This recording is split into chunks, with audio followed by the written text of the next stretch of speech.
Martin Geeson. Rasselas, Prince of Abyssinia, by Samuel Johnson. Chapter 48. Imlac discourses on the nature of the soul. What reason, said the prince, can be given why the Egyptians should thus expensively preserve those carcasses which some nations consume with fire, others lay to mingle with the earth, and all agree to remove from their sight as soon as decent rites can be performed? The origin of ancient customs, said Imlac, is commonly unknown, for the practice often continues when the cause has ceased. And concerning superstitious ceremonies it is vain to conjecture, for what reason did not dictate, reason cannot explain. I have long believed that the practice of embalming arose only from tenderness to the remains of relations or friends, and to this opinion I am more inclined because it seems impossible that this care should have been general. Had all the dead been embalmed, their repositories must in time have been more spacious than the dwellings of the living. I suppose only the rich or honourable were secured from corruption, and the rest left to the course of nature. But it is commonly supposed that the Egyptians believed the soul to live as long as the body continued undissolved, and therefore tried this method of eluding death. Could the wise Egyptians, said Nekayah, think so grossly of the soul? If the soul could once survive its separation, what could it afterwards receive or suffer from the body? The Egyptians would doubtless think erroneously, said the astronomer, in the darkness of heathenism and the first dawn of philosophy. The nature of the soul is still disputed amidst all our opportunities of clearer knowledge. Some yet say that it may be material, who nevertheless believe it to be immortal. Some, answered Imlac, have indeed said that the soul is material, but I can scarcely believe that any man has thought it who knew how to think.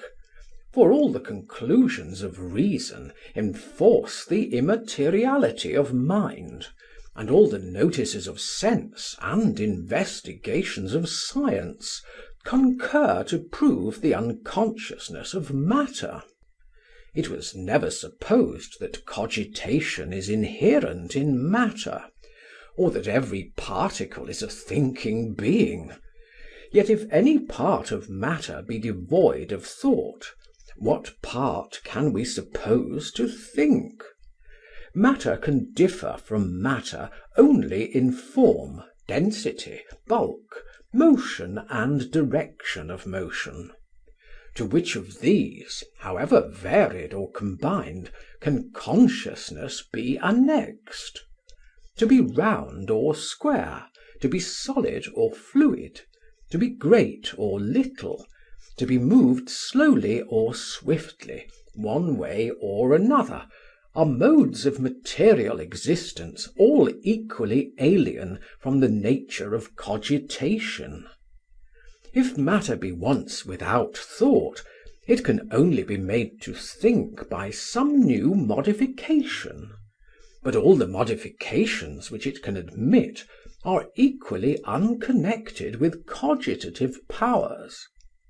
But the materialists, said the astronomer, urge that matter may have qualities with which we are unacquainted. He who will determine, returned Imlac, against that which he knows, because there may be something which he knows not. He that can set hypothetical possibility against acknowledged certainty is not to be admitted among reasonable beings. All that we know of matter is that matter is inert, senseless, and lifeless. And if this conviction cannot be opposed but by referring us to something that we know not, we have all the evidence that human intellect can admit. If that which is known may be overruled by that which is unknown, no being not omniscient can arrive at certainty. Yet let us not, said the astronomer, too arrogantly limit the Creator's power.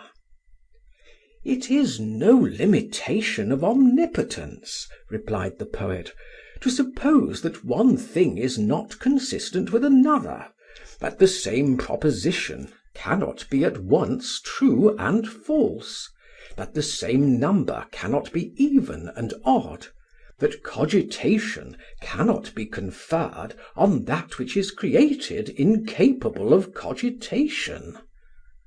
I know not, said Necaea, any great use of this question. Does that immateriality, which in my opinion you have sufficiently proved, necessarily include eternal duration? Of immateriality, said Imlac, our ideas are negative and therefore obscure. Immateriality seems to imply a natural power of perpetual duration as a consequence of exemption from all causes of decay. Whatever perishes is destroyed by the solution of its contexture and separation of its parts. Nor can we conceive how that which has no parts, and therefore admits no solution, can be naturally corrupted or impaired. I know not, said Rasselas, how to conceive anything without extension. What is extended must have parts, and you allow that whatever has parts may be destroyed. Consider your own conceptions, replied Imlac, and the difficulty will be less. You will find substance without extension. An ideal form is no less real than material bulk, yet an ideal form has no extension.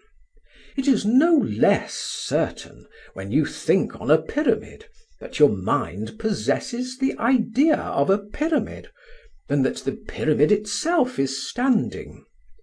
What space does the idea of a pyramid occupy more than the idea of a grain of corn? Or how can either idea suffer laceration? As is the effect, such is the cause.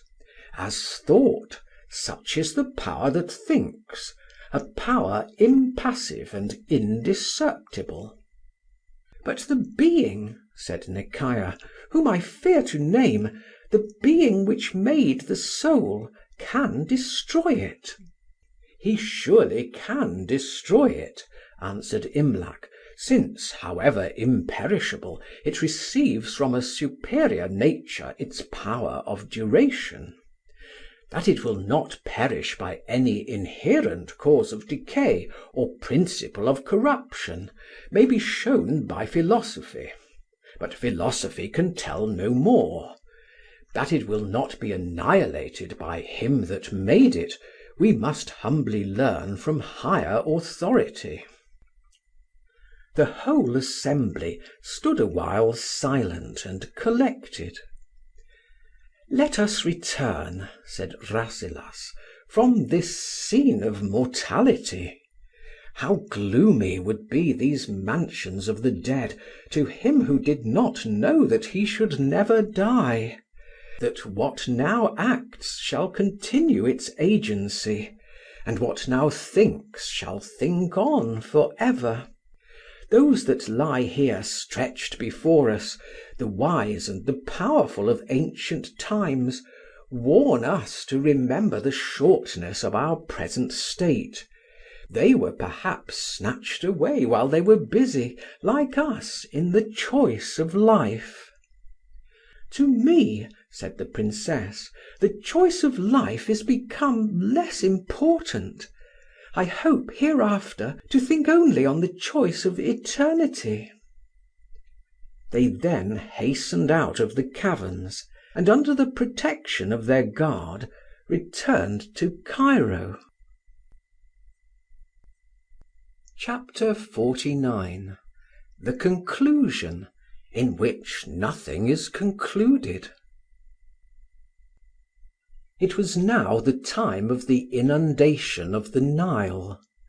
A few days after their visit to the catacombs, the river began to rise.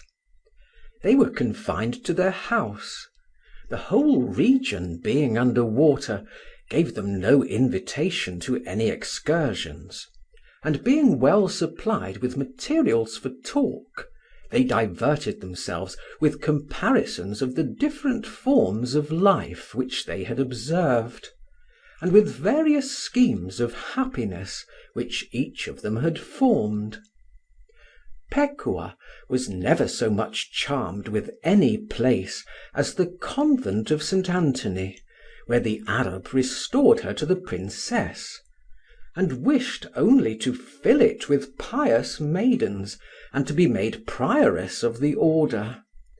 She was weary of expectation and disgust, and would gladly be fixed in some unvariable state.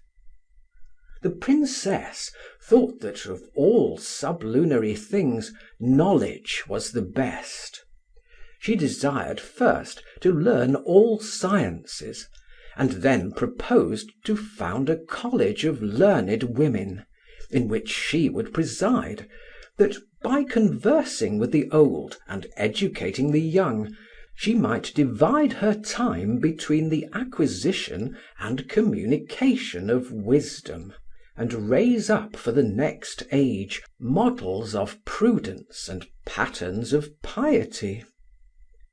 The Prince desired a little kingdom in which he might administer justice in his own person, and see all the parts of government with his own eyes, but he could never fix the limits of his dominion, and was always adding to the number of his subjects. Imlac and the astronomer were contented to be driven along the stream of life, without directing their course to any particular port. Of those wishes that they had formed, they well knew that none could be obtained. They deliberated a while what was to be done, and resolved, when the inundation should cease, to return to Abyssinia.